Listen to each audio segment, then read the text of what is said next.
If you play Lumber Tycoon 2, your base has probably been messed up by another player, and while the new collisions permission makes it harder for people to attack your base, there are still plenty of ways that people can ruin your base, whether it be an exploiter, a troll, or just a devious friend. Here are 10 essential tips to keep your base safe from griefers. Tip number 1, cover your most prized possessions. If you have items laying around on your base that you really don't want to lose, you should cover them up. If your items are enclosed, it not only makes it harder for the items to fling off your base, but if they're not visible out in the open, an attacker is less likely to target them because they probably won't even know they exist. If they're items that you really care about, you should hide them in a place where someone wouldn't expect to find limited items, like between a wall or something. Personally, I like to store most of my items on an alt account so that if I really need them, I can load up the alt account and easily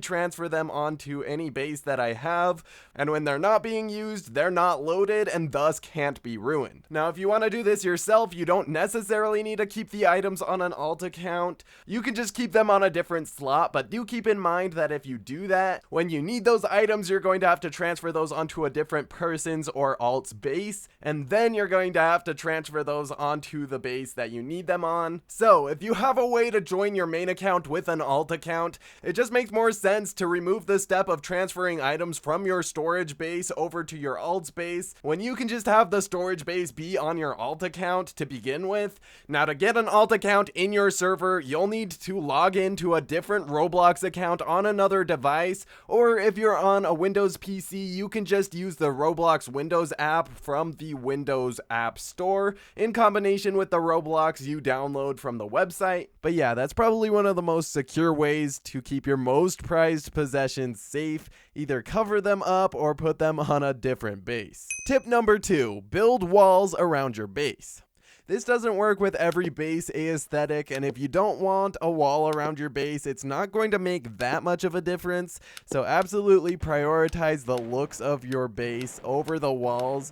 But if you think that it will look good and you're just looking for something to build, walls will keep things from flying too far off your base if someone is flinging all of your items, and it will keep people out. They're not really going to protect your base enough to justify having them if you don't actually like the look of them, or if it doesn't match the look you're going for your base. Personally, I like being able to drive onto my base very easily, so it would be a little bit of an annoyance for me personally, but a lot of people love having walls around their base, so it's really up to you. Alright, moving on to tip number 3.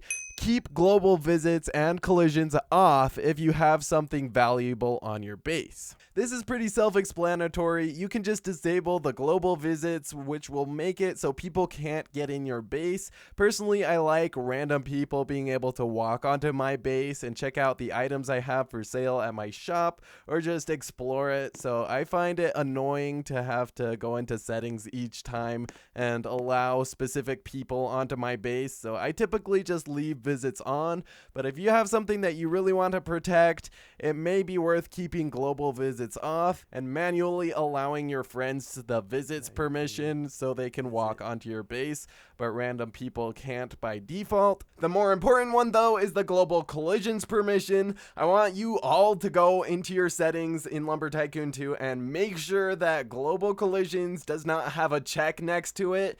It should be off by default, but if you accidentally clicked it, that is actually really bad. Basically, if collisions is on, that means that any player, regardless of whether or not you've given them specifically the collisions permission, can affect your items. Which means that any exploiter can come along and fling all of your items off your base within a matter of seconds. So yeah, make sure that collisions is not checked in your global permissions tab. Tip number 4, don't rely on the visits and collisions permission. I know I just said that setting these permissions to off by default can be helpful, but it is important to know that it isn't going to protect everything. It's rare, but exploiters can bypass the visits permission, and the visits permission is actually pretty buggy, and sometimes it doesn't even work properly for regular players. So even without cheats or exploits, people can sometimes enter your base even if you don't allow them to. Though people being on your base is not that big of an issue as long as they don't have collisions. As for the collisions permission, there are apparently some ways that exploiters can still fling your stuff even if they don't have the collisions permission from you. From what I understand, it is quite rare, but it's still supposedly possible, so make sure you're keeping an eye out. Keep watching because there are a few tips that I'll go over later in the video that will be helpful for what to do in this kind of situation. It's probably not that big of a deal if someone bypasses visits. Like I've said, I usually have the global visits on anyways, but if someone is able to bypass collisions, your items could be flung. But like I've said, it's gonna be very rare, so I would only really worry about this if I had something really valuable on my base, like a low numbered ball. Otherwise, just keep it in mind, but don't worry about it too much. Anyways, moving on to tip number 5, don't give random people permissions. Now, this one's pretty obvious. Just make sure that you trust the people that you give permissions. There are some things that you may not have considered with what each permission actually allows the player to do. So I'm going to go through all of these permissions and just note things that you might not have thought about. So with visits property, you're pretty safe. I wouldn't be too worried about granting that to random people. Place and move structures. People can move structures off of your base and steal them, so be pretty careful about that. The case where you would give someone this is like if they're building something for you, so you might have to give it to them, but just note that they could steal things from you. With the destroy objects permission, that one's pretty obvious. Obviously, they can destroy objects. Just note that exploiters can automate the destroying process and could systematically destroy all of your structures within a matter of minutes. It will take quite a while because there is a cooldown in between each destroy, but if they automate it, it can still happen pretty rapidly. So within the matter of like 5 or 10 minutes, your entire base could be just completely destroyed. So be careful about that. Don't grant someone that you don't completely trust this permission and then go AFK. That would be pretty scary. Anyways, next we have drive vehicles. People could drive your valuable pink trucks off of your base, and they could even drive some of your items off of your base, even if you don't have the collisions permission granted. I think that could just be a bug, but yeah, people can drive your items off of your base if they have the drive vehicles permission because they get granted network ownership of whatever's in the bed of the truck. Anyways, next we have sit-in seats, and you're pretty safe granting this to random people, honestly. I believe, yeah, it's a global permission, so it's not too big of a deal if you give people the sit-in seats permission. They can't really do much with it. They can't really fling your stuff, so don't worry about that one too much. Next up, we have interact with objects, and with this permission, people can actually drain your money if you have like a button or a lever that's hooked up to any sort of like spawner, like a fireworks spawner or a vehicle spawner, so they could drain your money like that. It will take quite a while to drain your money, but they could do that with that permission. Another thing that they can do is open your gifts and devalue them, so definitely be careful about that. And I believe they can actually pick up your axes. So do be careful with this one. It does hold quite a bit of power. Next up, we have grab objects. This one, it can be dangerous giving to people, especially if they're an exploiter. They can instantly teleport your items off of your base into the ocean or something. It's just bad all around for you. So just be wary of giving this permission to someone you're not entirely sure is not an exploiter. Anyways, next we have the save items to base permission. This one's actually pretty safe. Like, people aren't able to destroy your base. It just means that anything that's yours that's on their base will save, which is honestly not really something to worry about. You can give this permission to people you're trading with, no problem. It's not going to be very dangerous to give this one out. And then we've pretty much established that the collisions permission is very dangerous to give to people, especially exploiters. They can fling all of your stuff. You do not want to give this permission to someone that you don't trust. Also, something that is very important to know is that if you give a permission to someone and they leave, those permissions stay. So if you gave an exploiter permission, for example, and they leave and join back later, or you leave and they join you later, even if it's in a different server, they'll still have the permission that they had. So that is something that you should absolutely keep in mind. They could leave before you even have a chance to take away the permission, and then join back when you're AFK or not paying attention and start wreaking havoc on your base. Tip number 6, trade through secure methods. If you're going to be trading with someone, there's a chance that they could be trying to mess up your base. This is mostly true with services where you need to give them permissions. For example, if they're gathering wood for you, they'll need some permissions to put it through your sawmill. Or if they're building something for you, obviously they'll need the place and move structures permission and likely even the destroy permission. And as stated with tip number 5, there are many ways that someone can mess up your structures with this permission, so you need to be careful. Luckily with trading, there are Discord servers where it's quite difficult for griefers to reoffend after they get caught, so there are a few Discord servers that I would recommend. First one being my Discord server, the Apton Discord server. There are currently over 30,000 people in this Discord server, which means it's pretty active and it makes it pretty good for finding trades. The verification process in my server is pretty strict though, which means it's harder for you to access trading since you will need to verify your Discord account with a phone number in order to access the server. The benefit though is that scams and griefing happen very rarely with trades made through the server, and if someone is caught scamming or griefing, they are quickly banned from the server, making things much safer. There will be a link in the description to my Discord server, as well as a few other really good, solid choices for Discord servers for trading, like the Lumber Tycoon 2 Wiki Discord server, the Lumber Tycoon 2 fan group server,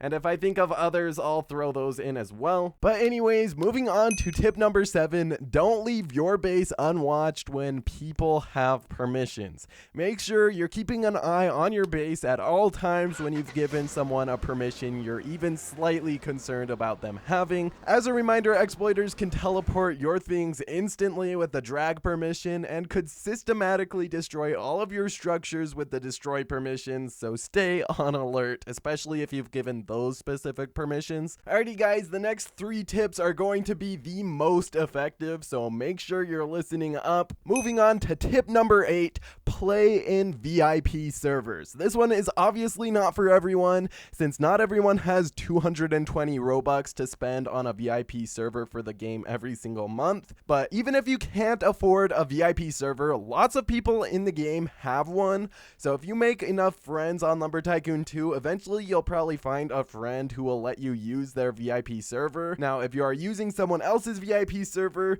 they may have a friend who could join and grief your base still, but that is much more rare than in a public server. VIP servers are also amazing for cutting down on lag and improving your overall experience in the game, so I would highly recommend either getting one of those or finding a friend who has one. I have a storage base that I keep a lot of valuables nicely organized on, and I only load it in VIP servers when I'm alone, because then I don't have to worry about it causing lag for other people, and of course it's much safer that way. But my Discord server actually provides free VIP servers. We have 4 currently running, and to access them you just have to chat for long enough to get the great chatter role, and then you can get the VIP access role, and then you can get into the VIP servers, and usually there are very few people, if any, in those VIP servers, so they're pretty good. Once again, there's a link in the description to my Discord server. Anyways, moving on to tip number 9, unload your base if something feels off. If you see an exploiter in Lumber Tycoon 2, you can report them to Lumber Tycoon 2 moderation, but to keep your base safe though, be sure to unload it, especially if you've given permission to someone who is wreaking havoc on your base and you need to remove the permissions. Your base cannot be messed with if it is not loaded. Now to report, record the exploiter exploiting with their name visible above their head, and be sure to show the escape screen to show the exploiter's username.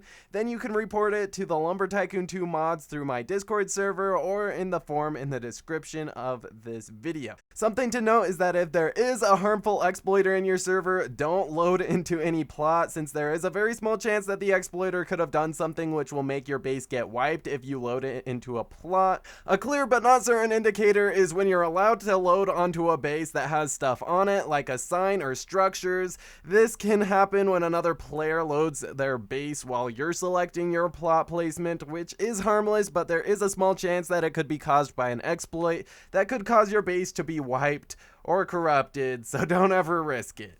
A good rule of thumb is to always avoid having your base loaded in servers with exploiters. Good indicators of exploits in use are whole rare trees in the mainland, players flying or moving very fast, or objects teleporting. Anyways, for tip number 10, the all-out best advice I can give you is to leave the game.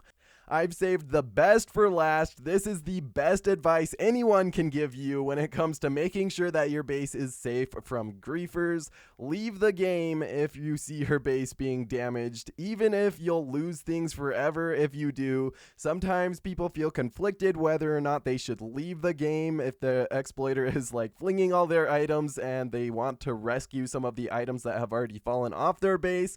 This is usually the wrong move though. Don't try to save your stuff in a situation that can get worse if you try. I was talking with someone on my Discord server who had their whole base destroyed by an exploiter. All of their structures were gone, and they said it was all destroyed over the course of around 5 minutes, because remember, destroying structures has a cooldown, so auto-deleting someone's structures with exploits does take some time. The person said that they removed the exploiter's permissions, but the destruction of their base just continued. I'm not exactly sure how that happened, but anyways, when someone asked them why they didn't leave, they said they didn't know that they should. And that's actually what inspired this video, since not everyone knows just how effective it is to just leave the game.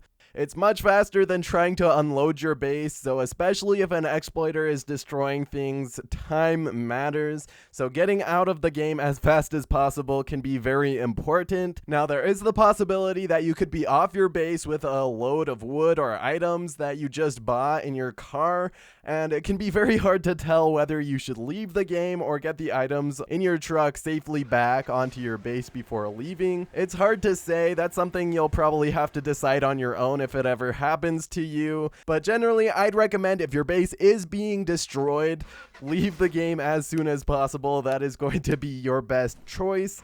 Remember, permissions stay, so in some cases it might be good to remove their permissions before leaving. That is, of course, if you feel like you have enough time. You might not. You just don't want them to rejoin and catch you off guard and start destroying your base again. Generally, you want to leave the game as fast as humanly possible, so if you're on PC, just press Alt and F4 at the same time. That's gonna be faster than Escape L Enter or pressing the X button. And in case you think you might forget the Alt F4 keybind, maybe try every time you leave just using that keybind instead of whatever you did before, and that way you will never forget it. But all of that is for PC players. If you're on mobile, just exit the Roblox app and don't just go out of it, but fully close it. It will probably still be running in the background if you don't fully close it, so make sure that it's fully closed. So yeah, hopefully those tips helped. If your base somehow does get completely destroyed and all of those tips failed you, there is one route you can take to get it back, but do keep in mind it is not guaranteed. I'll leave a link in the description to a video by Bunny Films about what to do if your base gets destroyed. Essentially, you fill out a form and you can't load that base until after it gets reverted, or it won't work, and then you have to wait until Defaultio does reverts next, which considering his update schedule, you can imagine doesn't happen very often. I think the last time he did a revert batch was like 2 years ago, so it's not even guaranteed that it will happen again. But if you are very attached to your base and it got completely destroyed, all the structures are gone, and you feel like you could do anything to get it back, that is one option. I'm sorry, it's not particularly ideal, but at least there's an option. One of my bases was completely wiped by an exploiter in like 2018 or 2019, and that was back when exploiters could just instantly destroy everything on your base if they got whitelist. I did actually leave immediately when I saw my base unloading, and I did manage to save some of it, but most of it was gone because I didn't leave fast enough. and that was back when it could happen basically instantaneously. That was back before there was a cooldown for destroying. Luckily, griefing has gotten a lot harder to do over the years, so that kind of thing doesn't happen much anymore, but it's never a bad idea to be prepared in case it ever does happen to you. But yeah, thank you so much for watching this video. Hopefully it helped you, and I'll see you in the next video once it's out. See ya!